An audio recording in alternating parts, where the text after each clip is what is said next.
వైఎస్ఆర్ ఆశయాలకు వైఎస్ఆర్ వారసత్వాన్ని దృష్టిలో పెట్టుకొని కొనసాగింపుగా జగన్మోహన్ రెడ్డి ఏపీలో పార్టీ పెట్టారు. దానికి సపోర్ట్గా మీరు అక్కడ ప్రభుత్వం ఏర్పడేంత వరకు పోరాటం చేశారు, పాదయాత్రలు చేశారు.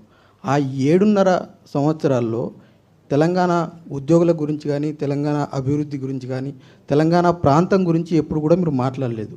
7.5 సంవత్సరాల తర్వాత ఇక్కడ ఎందుకు వచ్చి ఫైట్ చేయాల్సి వస్తుంది అన్నది ఒక క్వశ్చన్. రెండో క్వశ్చన్, కేటీఆర్ మీ గురించి స్పందించారు ఫస్ట్ టైం. వారంలో 7 రోజులు ఉంటే ఒక్కో రోజు ఒక్కో వ్రతం చేస్తారు. షర్మిల కూడా అట్లే చేస్తూ ఉన్నారు. పెద్దగా పట్టించుకోవాల్సినటువంటి అవసరం లేదు అన్నది కేటీఆర్ అంటూ ఉన్నారు. మూడో క్వశ్చన్ ఏంటంటే, మీరు రాజన్న సంక్షేమం తెస్తాను అని చెప్పి మీరు అంటూ ఉన్నారు. ఏంటి అసలు మీ ప్లాన్ ఏంటి? తెలంగాణ రాష్ట్రంలో మీ పార్టీ ప్రణాళికలు ఏ రకంగా ఉన్నాయి? కేటీఆర్ అంటే కేటీఆర్ ఎవరమ్మా?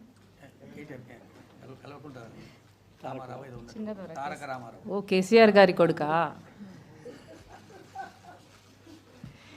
కేసీఆర్ గారు మహిళలని గౌరవించారు.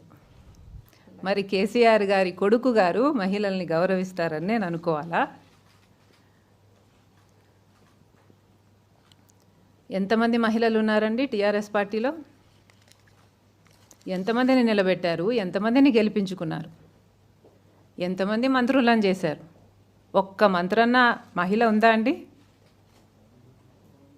ఒక్క ఆమె ఉందా? వాళ్ళ పార్టీ అయినా పక్క పార్టీ నుంచి తెచ్చుకున్నారా? ఎంతమంది?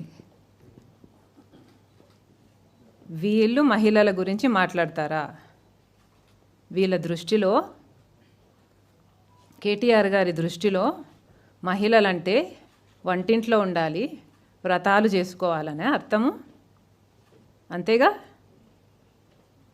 అంతేగా? వాళ్ళ మీటింగులు జరుగుతాయి, ఎక్కడన్నా మహిళలు కనిపిస్తారా?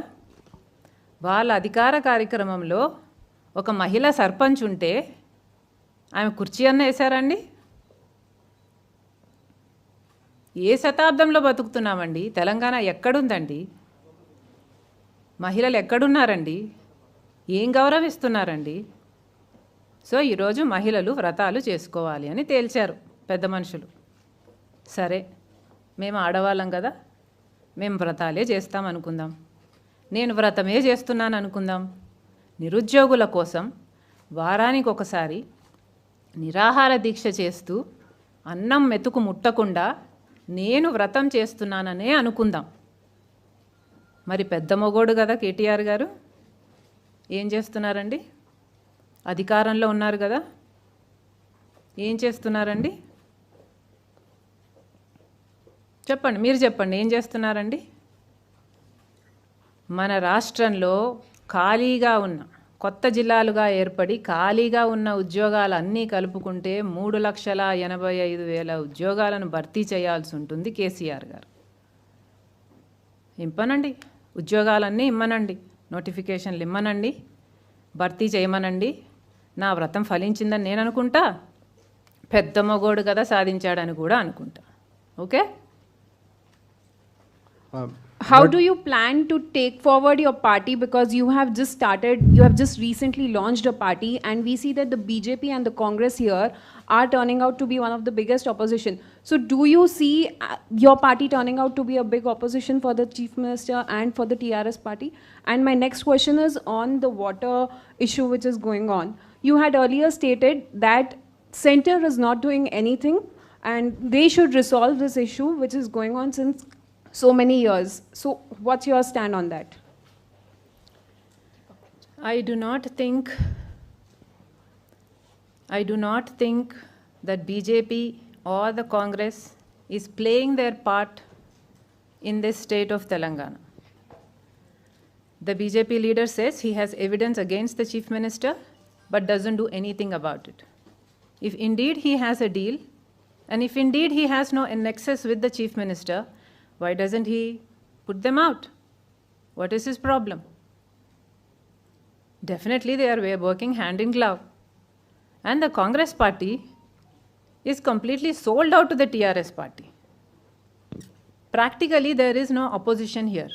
Without our party, before our party, there is no opposition, there was no opposition in Telangana. KCR was a dictator and there was no one to question him. Our party came up with the idea of standing against the government. We are the only opposition in Telangana. I am very sure that we will gather all those people together who are not happy with the KCR. What would be your government. strategy, sir? What would be your strategy for coming forward then? Our strategy will be to fight for the problems of the people. Our strategy is to tell them that we are for them. Our strategy is to stand by them, and given a chance, we are going to work for their good. And what about the water issue? KCR has been the chief minister since 7 years and has done nothing to resolve the issues of water. At any given point of time, like he says he is friends with the chief minister of Andhra, they could have sat down, they could have resolved their issues any time they wanted. What is the need of him to raise this water issue right now? Why do you think he is doing it? It's political. It's clearly political. I'm sure there are water boards. I'm sure they will do their job. I'm sure that we will come to a solution. As for us, if a solution is not arrived, if Telangana stands hurt, then we are going to stand up for the people and fight for the rights of the people of Telangana. Exactly, that is our stand. We will stand for the people, for the rights of the people of Telangana.